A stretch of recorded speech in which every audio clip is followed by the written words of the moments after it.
But no good lane Bane for Kelra and an Angela last pick.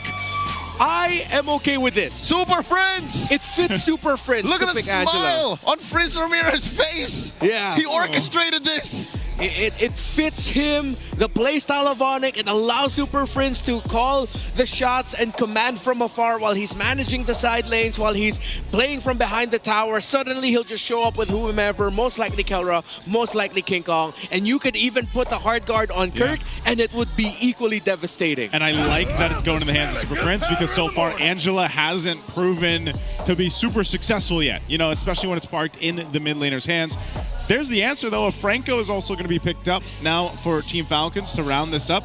If you look at the lineup Team Falcons has, man, their front and their back lines should be covered really well. And every time we have seen Team Falcons have success, it's when you can allow Super Marco that space to work and get things done in the Granger. So this lineup should do that, I feel like, for Team Falcons. It's less pressure on the Bulletproof to just be a one-man carry, a tent pole for the team, because you have Few on a DPS hero and you have an all-reliable front line. Again, 3 solid heroes to set up for Falcons' comeback. While Onic, it's quite experimental, but they still ended up with a fighter, quote-unquote, in the gold.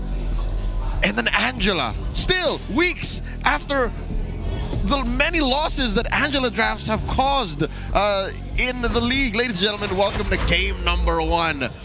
Welcome to Mobile Legends and Falcons. Both teams looking to recover. Falcons playing a little more conservative. I like it though. This is the change I think Falcons needed. Yeah, a little bit crazier in the draft is Onic Philippines. That the stability that Falcons brought to this game number 1 might serve them well, but then again, everything changes when you have a magic Bane that just throws out the sharks and can suddenly burst you, even with just a holy crystal under his belt. So, interesting start there. Like, Ogun was just standing right beside the purple buff. I thought he'd be more eager to like get vision, go out, but he just decided to stick beside Kyle for a reason. He's just chilling, man. Yeah. I think it looks like they want to go ahead and do they get towards the purple buff? I mean, that's an early cross for Kyle. Yeah. That's good. Yeah, they don't get to invade because Super Friends was there But he's providing the there. info. They're there. They could annoy King Kong a bit. Okay. There we go. Successful. Ooh, I thought he would commit the flicker so there would actually be a full reset, but he decided to go against it. I think those were one of the scenarios he could have actually just gone for the flicker and would have delayed the YSS even further, because that hook actually didn't delay him that much. Yeah, maybe in his mind it just wasn't fully worth it, but yeah, he's doing a lot of protecting right now to kind of go ahead and allow Kyle TZ to have this the jungle path he's looking for. So King Kong will go ahead and grab that, and they'll get back to it. Amazing response here by King Kong to the early annoying rotations by Ogwin. This proves why he deserves to be number 1 gold per minute average. Nothing can stop the beast from his prey. Flap Easy here tries to pull out this XP crab. Oh, these big frontliners. This is about to be a big fight. Oh, unless all this for the first turtle of the game going to be started up. Again, both roamers just kind of standing off here because they don't have the level 4, but they're going to force a fight anyway. Mount Chakra was used. Kirk will get the first blood, and King Kong gets the turtle. Oh no, a double for Kirk. They go under the turret. A hook falls, but it's a triple it's a maniac for Kirk under the 2.5 minute mark. Already! And that was perfect timing again. This is the playstyle of Super Friends. Watch from afar, and then he'll show up just when you need him. It set up the Arlot perfectly. Again, that's one of the conditions we put onto the table. We're playing around this Angela for this early game. It's like having an Angela CC, except it's like really more devastating. Another question, why was Falcons way too focused on that turtle?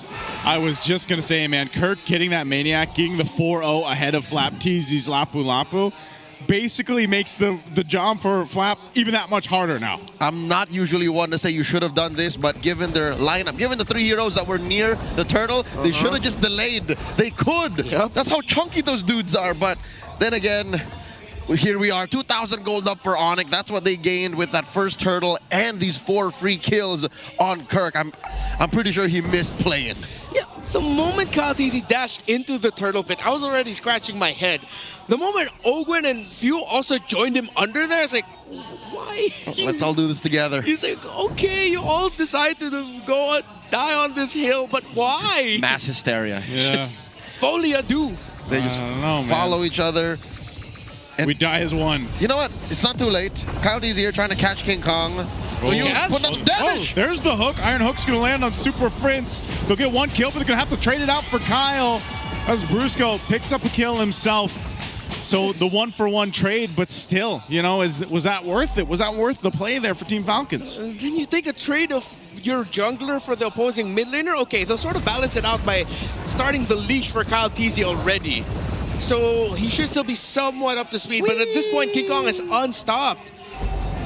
King Kong's just gonna keep going. Oh my God! The flicker! That's what I would call the deadliest catch. Big damn, but the fight for the second turtle. Brusco, in front of it all, they're going to fight for it. Kirk has the hard guard. KyleTzy will be able to get the turtle. A final slash again. They've got nowhere to run. Ogwen has to flicker out defensively. And now KyleTzy's going to be in trouble. Mount Shocker going to be used. He's crowd controlled for days. Another kill. Onic doesn't care. They're going to go for Flap next, and he has to burn the flicker to survive. All right, so much happened after the sequence up top. And they're not stopping! Flap jumps in with the bravest fighter. He will get a flicker out from Super Prince. A couple shots from Super Marco. Ogwen collapses back down. They already used the Bloody Hunt, but now Kirk trying to get out of this. He's in trouble too.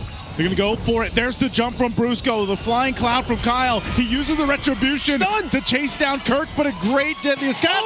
But an Iron Hook will bring Brusco back for the fight, and he can't escape this one. Team Falcons worked for it, and at least they got something. It is not the cleanest MLBB, but Ogwen is literally trying to save Falcons from swimming with the sharks. And you can't just overly rely on the Franco counterplay around the hook, because Onic, you take away the hooks, they're 100% playing better than Falcons right now across the board. Everything that they're doing, the timings of Kirk, Super Friends timings with the heart guard, they're just getting caught off guard by Ogwen. Oh my God, not to mention Keller just popping up from out of nowhere, waddling his way through a fight, throwing out an ult, and then calling it quits. He currently has a Holy Crystal already. That is what this 2K gold lead Onic is sitting on, affording him. And not to mention this whole Ogwen situation, literally, Ogwen can only solve one problem at a time. He can only address one thing that Falcons is dealing with, while Onic has the onus of just having Prince choose a target. If they can find that perfect timing, then Onic is getting away scot-free.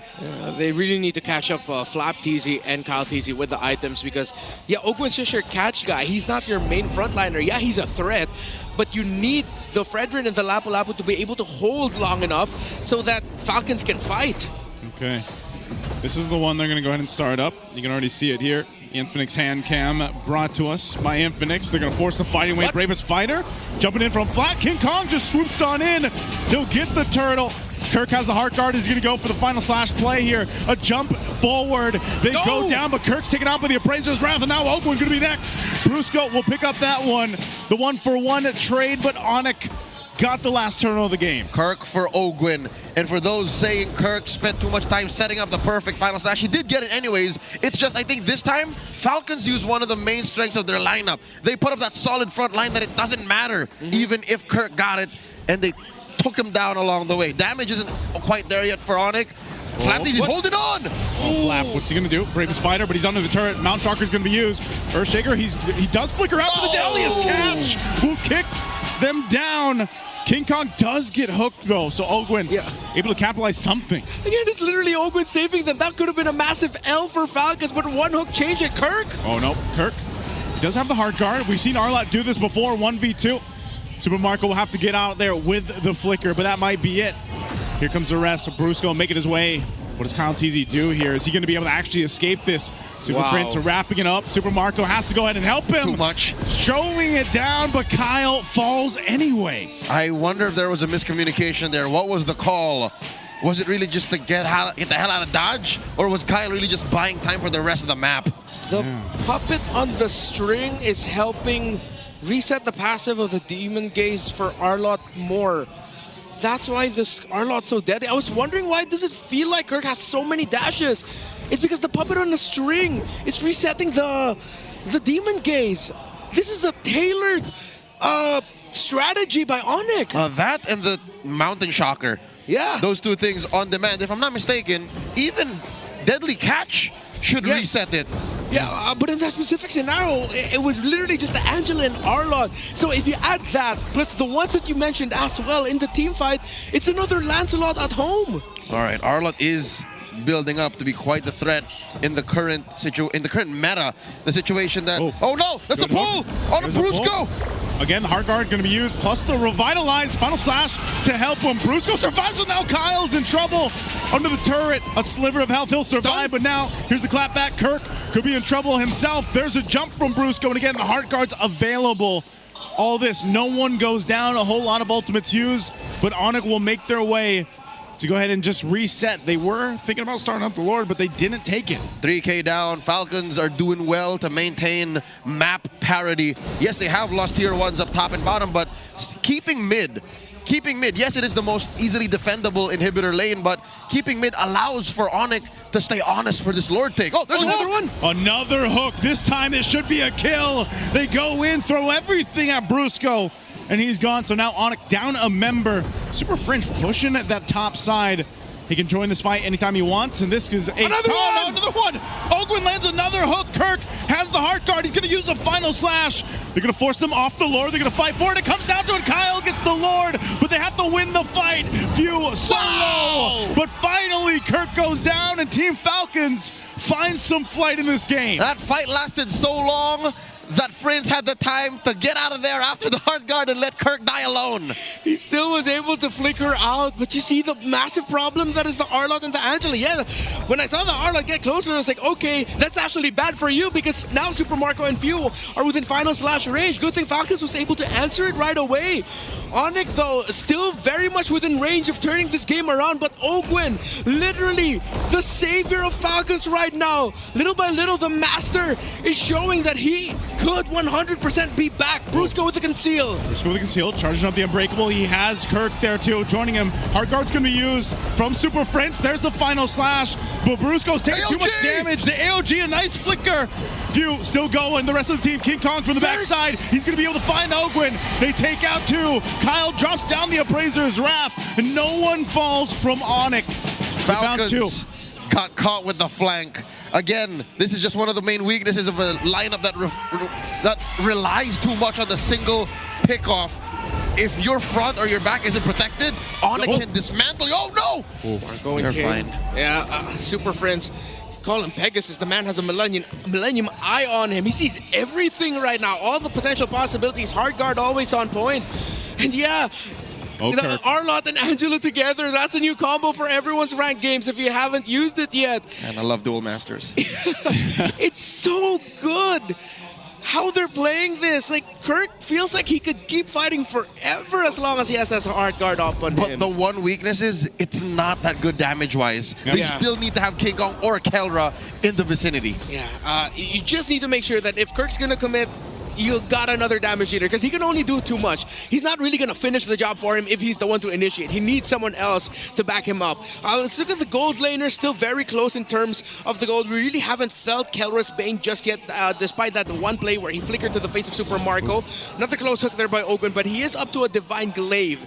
It is already up to a Malefic Roar for the Granger of Super Marco, though, so they're still very healthy. Are they going to fight this? Kirk jumps in. Yeah, you don't want to take this. Thought he would. Super Prince is still up top. This is one thing, though. Team Falcons. There's a hook. He landed it again. An Iron Hook. Heart Guard's going to be used. Now Brusco popping the Revitalize, but it's just way too much damage now. Team Falcons. Oh, and again, Ogwyn will find Kelra the perfect mark, giving Super Marco a double. What is with Ogwyn's Franco this game? The Master is a messiah. He cut down that gold lead down to 700 from almost 4,000. I've become quite jaded with Falcons this season that right now I can't completely wrap my head around seeing Ogwyn and Flapteezy combo after combo. He didn't have the bite for the second hook, but he had the land trigger Flapteezy who timed it perfectly to cap that off. That's another Lord for Falcons. What is going on? Well, look at the map. It's none of us called it, but it's red. Something that Falcons has been doing, despite this push and pull, mainly a push against Onic, has allowed for them to. Where has Kelra and King Kong been? They should have been cleaning up these waves, and they can't even push a tier 2 up top. Can't even take down mid. So something Falcons is doing is working. I think it's the hooks, because every time Ogwin gets a hook, it's for some reason, somehow, some way, it's when Kelra or King Kong are not nearby. Oh man, now they're on the defense. Onic, they had a lead earlier on. Their backs are against the wall. Ogwin has been fishing with the iron hooks. They're gonna force him off this. Deadly is catching another one on Kirk. The turret still standing for a little bit longer before it goes down, but man, I can already feel who the MVP is this going to be for this game if Team Falcons wins it. Ogwin threat enough, stutter stepping around on this Franco. Ogwin, he's so hot right now. The nest is going wild. Is he? They're going to go for the turret here. He can fight that. Cloud, He can fight that Brusco. He's going to go for the lockdown. Look at that, Bang! even with the heart guard. Popping the revitalize. Deadliest Cat's going to be thrown out as well. Super Marco, he's dealing with the pressure. He could be in trouble. Oh! But a great catch from Kyle. And now Kelra, even with the heal, even with the heart guard, is not enough. They grab a couple kills, but they can't end it just yet. Waves are going to be clear. They want this top turret of the base of Onic down, and Team Falcons will get that. Onic waiting for King Kong and Kelra to be up. It's 20 seconds. It's 3 guys left together. The Super Fam. Another hook from Ogwin. How many does he land? Brusco's going to be next, and Super Fritz can't do anything. Team Falcons clawed back, flew up, and get game 1.